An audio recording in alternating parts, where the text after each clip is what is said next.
we've been calling this Labor Day month or Unlabor month because we're taking a fresh look at creating a life that really works for us without all the labor. Sound good? Yeah. I think so. And this happens when we, one, live from certain spiritual practices and use certain spiritual principles, and then we leave the rest to the divine. And that's the letting go and letting God part. So here at Joyful Gathering, we have collectively, we've been doing this since the first week in September, except for last week when we had Bante, who basically was saying the same thing. I mean, it was all about kindness and letting go and letting God. And so we have collectively defined a life that works as one, where we feel directly connected to Source, where we have dynamic, radiant health, where we're in the financial flow. We have loving, solid relationships. We're at peace and are happy. Wow, right there. We are joyously sharing our talents and our gifts. We love the work we do. How about that one? We are serving and giving to others. Now, we're always in and out of some of those things, but when we got them all flowing at the same time, we are totally in the flow of life. That's when life is good, and life can be good even when we're out of alignment with one of those. It's a matter of perspective, which we're getting into this week, this Sunday. But every week, and we got one more coming up next week, I want us to maybe develop a new way of living life where we can experience more of these qualities of peace, of joy, of fulfillment. So we're focusing our time together this morning in this question. What are we saying yes to in life? What are we saying yes to? Are we consciously even saying yes? Subconsciously and by default we are. So, it may surprise you to know that what you say yes to are a lot of things that you might actually not want in your life. We could be saying yes to a lot of challenges, more difficult than the work that you really want, or the life that you really want. And why is that so? Once you say yes, God does the rest. Don't you love that? Mm-hmm. Once you say yes, God does the rest. All right? So to trust Source to take care of the rest, when we plant the seeds and leave them alone, we just leave them there, but we plant them with positive intentions. We plant them with positive intentions because we know that the law of God, all is love, all is law. In the foundation class, they're learning all about divine law. That's the creative process. Well, that divine law is neutral. It just gives back what is put into it, so it's intelligent. It knows what to give back. So when we say a yes, a strong yes to anything, the law will obey. It does the rest. So it's like the law is neutral. It's like electricity. Electricity is going to be used in numerous amounts of ways, but it's still a natural law.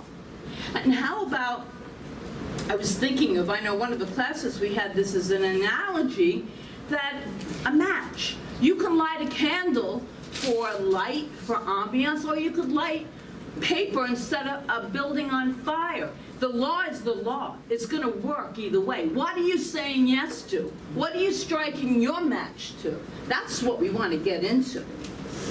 So today we say yes to 4 ideas that WORK, they work together to create a life that works a lot less for us and one that we can truly enjoy. So the W in work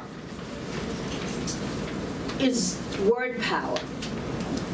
This is a great idea to remember, that there's so much power in our words. And a lot of our words we are saying subconsciously, unconsciously. We're not even aware of what we're saying, but remember that the law, the universal law, is always giving us back what we put into it, what we say yes to. So, in particular, I have some holy words words, and I want to give you an example. And this is a businessman who was in a great deal of trouble. This isn't a story. His business was failing. He had put everything he had into that business. He owed everyone. His home, his car, all of his personal possessions were in jeopardy. It was so bad that he did not feel that he could go on. And at last resort, he went to the local minister, because that's what people do. They wait till the last resort to go to the minister. And he went there and poured out his story of tears and woe in his life. And when he had finished, the minister said, "Here's what I want you to do. Put a beach chair and your Bible in your car and drive down to the beach.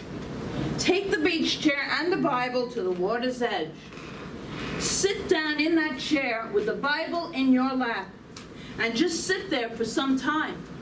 Allow your mind to clear and just sit and absorb the beauty of God's earth for a while. And then once you are calm and serene, open the Bible and let the wind turn the pages. Eventually, the Bible will rest on a page that you need to read. And it is the first thing you're going to see.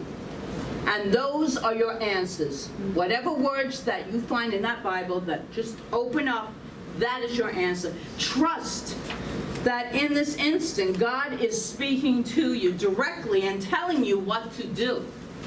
And have the strength and the fortitude to do it. What's going to be divine guidance. And with that advice, the businessman left. Almost a year later, he went back to the minister. This time, he brought his wife and his children with him. And he was wearing a custom brand new suit. His wife was dripping in jewels. I want to be dripping in jewels. Anyway, his wife was dripping in jewels, and his children were shining. The businessman pulled out an envelope stuffed with money, and he handed it to the minister as a thank you for the advice the year before. The minister recognized the benefactor and was curious. "Did you do as I suggested?" he asked. "Absolutely," replied the businessman. "You went to the beach?" "I did."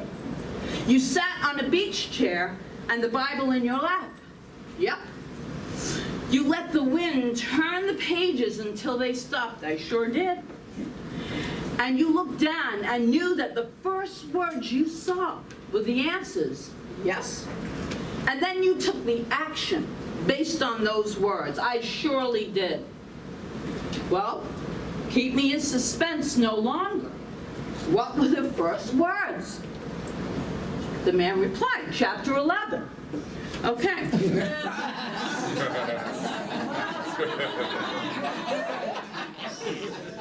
There is tremendous power in the words that you speak and that you read and that you take in. What are you saying yes to in life? What are you saying? Perhaps not those words, but hey, it worked for him. But the truth remains. The truth remains that words are the most powerful agent of mind.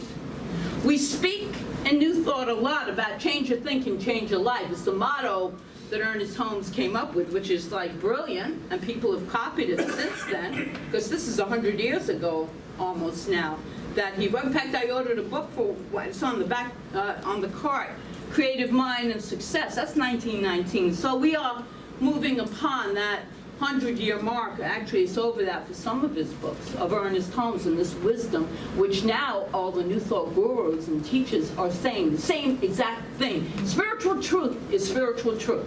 You can word it in a way that speaks to someone, someone else takes it and words it in a way, however, you absorb it. It's a way to live life.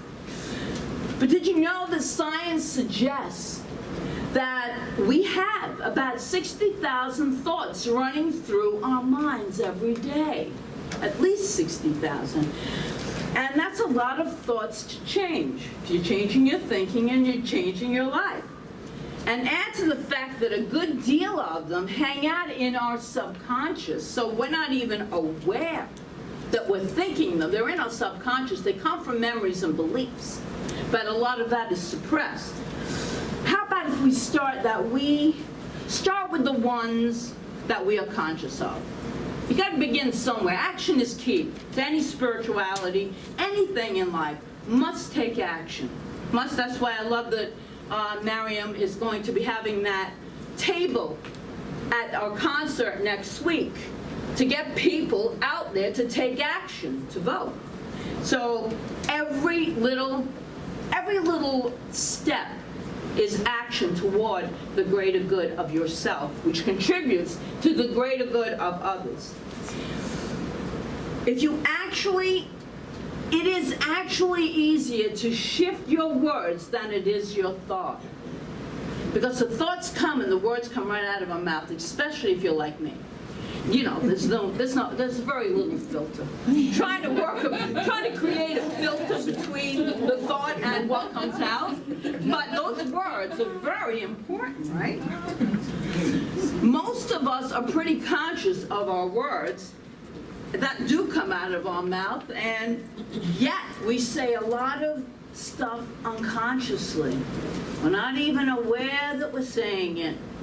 Unconscious to the fact that we are creating life. Those words are creating experiences in our lives. And I love these words by Florence Scovel Shinn in The Game of Life and How to Play It. Great book. Great book. The Game of Life and How to Play It.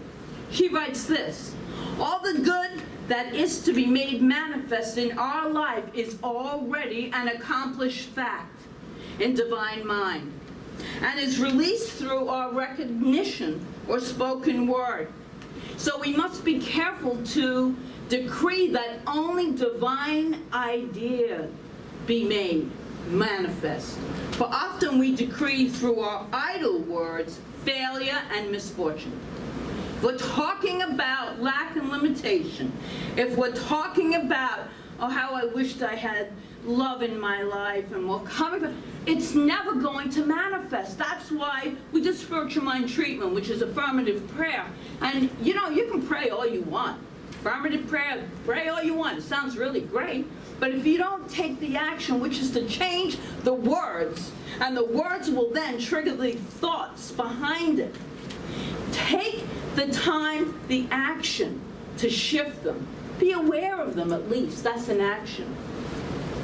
So let's stop decreeing failure and misfortune and declare that we are living a life that works. That's what, this is the now moment that we're creating tomorrow with. We can't live in tomorrow. We know this. We can't live in the past. This is where God is, in this now moment. This is what we're creating. We can't create from any other time or point than right here, right now. And wherever you are and you become conscious of it, it's that now moment. In this thing called you, by Ernest Holmes, he tells us this: when the time comes that nothing goes forth from you, other than that which you would be glad to have returned, then you will have reached your heaven. Heaven sounds like a great place to live. What are you speaking?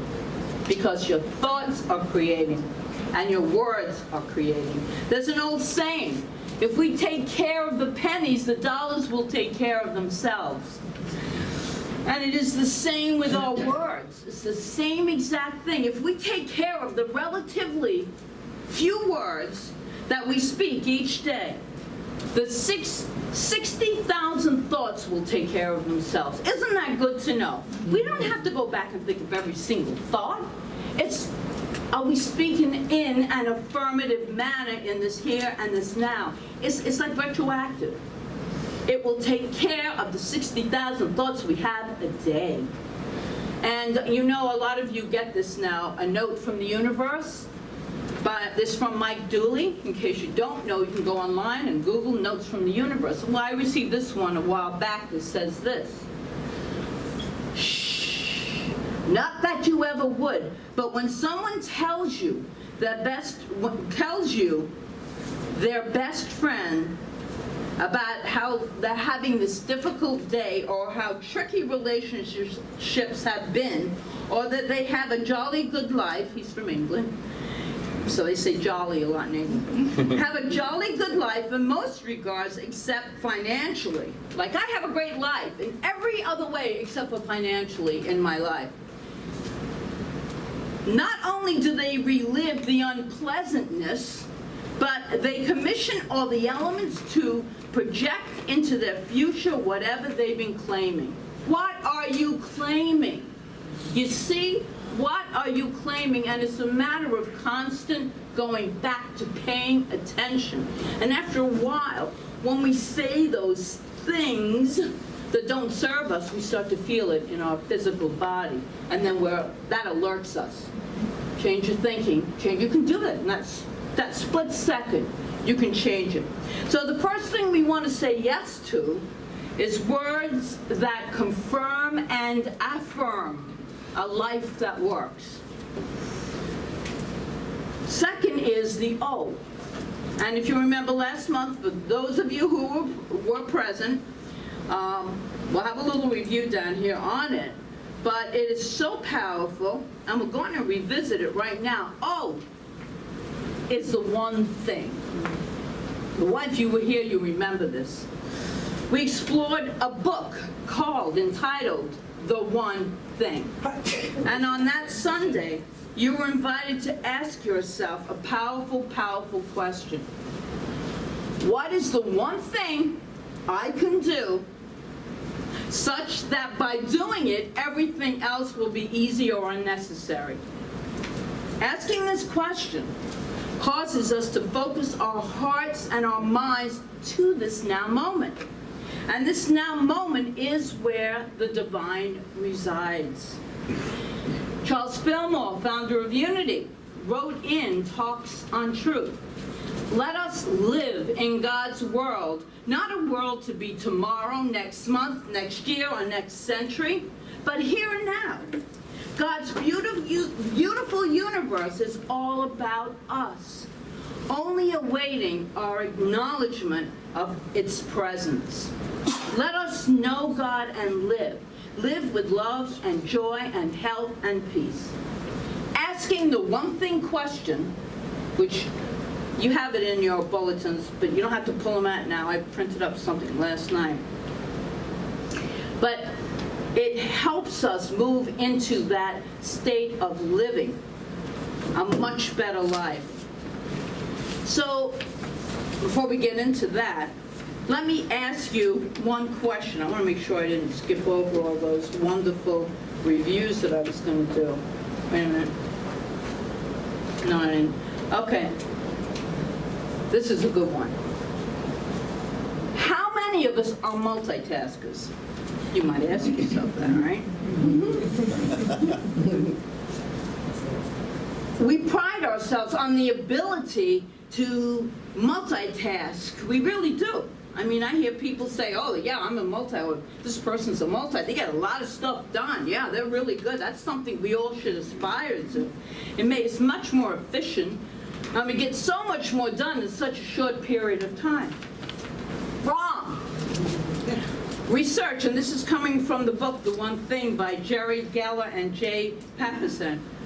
Research suggests that the extra time it takes to switch back and forth from the one thing to the next can range between an additional 25% to 100% or more, depending on the complexity of the tasks we are performing. That's from their book. Poet laureate Billy Collins once said this about multitasking. We call it multitasking, which makes it sound like we have this ability to do lots and lots of things. A Buddhist would call it monkey mind. We think we're mastering multitasking, but we're really just driving ourselves bananas. I know, because I did that yesterday. I decided, being who I am, I'm going to get everything done at the same time this day. This is the only day I can do this. And I tried to get it all done in one day, like 4 different tasks that really needed attention to each task, so it could be completed. And I wanted to get all of this accomplished. So I did part of one task, and then moved on and did part of another task. I moved on and then I couldn't find anything, and then I lost everything in the papers that I had been working with before, so then that put me way behind. I spent an extra hour or 2 multitasking. I will tell you, and let me tell you, bananas is a mild way to put how I went. I was not very spiritual. Put it that way. Then I stopped. I said, wait a second. What's one thing? What do I need to get done first? Focus on that. Finish it. Then move on. That's what divine right order is. Move on to the next. Multitasking is a waste of time, especially for someone like myself. So stop driving yourself bananas and making more work by saying yes to the one thing question that's applied to whatever you are doing in any one moment. Here are some examples of what we went over last month. For your spiritual life, what's the one thing I can do to deepen my connection with Source, such as by doing it, everything else will be easier or unnecessary? For your physical health, what's the one thing I can do to achieve my greater health and vitality, such as by doing that thing, everything else would be easier or unnecessary? For your key relationships, what's the one thing I can do to show more love to my spouse, to my partner, to a relative, that by doing it, everything else is easier or unnecessary? And at your job, what's the one thing that I can do in this moment that by doing it, everything else will be easier or unnecessary? For your finances, what's the one thing I can do to support my financial freedom, such that by doing it, everything else will be easier or unnecessary? So we have right now 2 qualities from WORK together to create a life that works with a little work and a little less work. Excuse me, because we're looking to do a little less labor in this Labor Day month, right? They are, so we got 2 so far. Word power, W, and the one thing, there's your O, that takes us to R and K, which actually work together really, really well. First, the R, which stands for something so basic and so fundamental that I wish the word work began with an R. So we could have started there in the beginning, because that R represents our relationship with the divine. And when we start in our relationship with the divine, everything else is so much easier. When we first take that breath and inhale and know the divine wisdom and flow and clarity and guidance is always here with me, because each and every one of us is a creation of this divinity. So every quality of God is the truth of our being, because this divinity resides within us. It is our eternal self, our only self. The rest, so nice, so good, we all want to live a good life, but that's the outside stuff. And we're focused so much in this country on living the outside stuff that we forget to tend to the inside stuff first and foremost. So the R stands for our relationship with God. How is your relationship with God, your higher power? How is that? Are you and God good? Really, really good together? If not, I guarantee you that your life is not working like it could. So the question is, what is the one thing that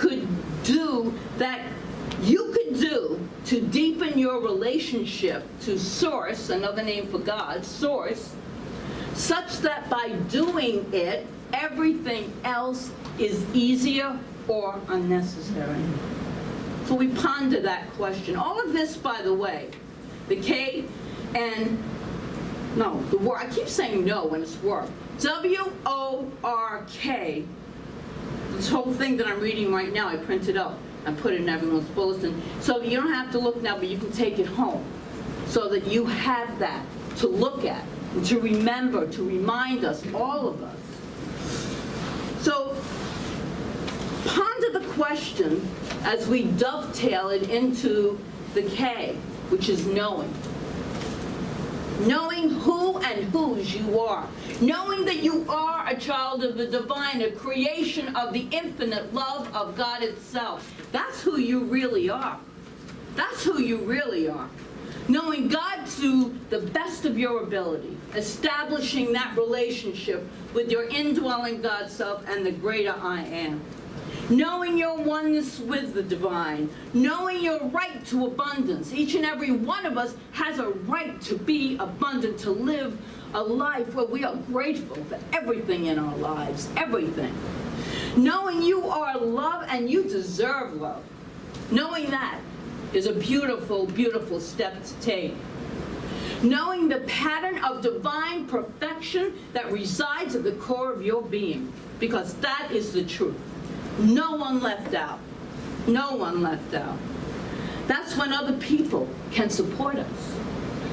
And we have an Open Hearts Committee that is, there's another little box outside there where you can write down any concerns about any of our members that you would like us to check into. We have Carol and Barbara and a number of other people. I know Lenny May is part of that, and quite a few others, the support. They call, they send cards, they visit you. So then we have our professional practitioners who are there for spiritual coaching. There's a lot of support in this community. There really is. And we move forward to, I don't want this to go on all morning because I sure could talk about this all day. It just really excites me. That's why sometimes I seem to stumble over my words, because as I'm standing up here, there are so many beautiful ideas running through my head, and I really want us all to catch it. I really want us all to feel the love that's the truth of our being. That's what I really want. So I stumble over my words because I really want us to know that we are love itself, and that is true. And your words have tremendous power. They really do. Let nothing pass from your lips that you don't want to have show up in your life. And so, what we're going to do is change that to, I only let words pass from my lips that I gladly, joyously, and eagerly welcome back into my life. I'm going to have you repeat that. I only let, well, you can say that to me, unless you know it by heart. I'm reading it. Oh, you have it. You all have it in your bulletins. Yeah. No, we do. Yeah. Okay, let's read it together. I only let words pass from my lips that I gladly, joyously, and eagerly welcome back into my life. And then the O, the one thing. So we're going to focus on that by asking one question. So say it with me. What is the one thing I can do such that by doing it, everything else will be easier or unnecessary? And R is our relationship with God. Make sure that it's really, really good. So let's read that together. My relationship with God is good. Really, really good. Because, we're going to go to the K, I know who and whose I am. I really believe that. We're not alone. If we could be in a space all by ourselves, we are not alone. We're not alone.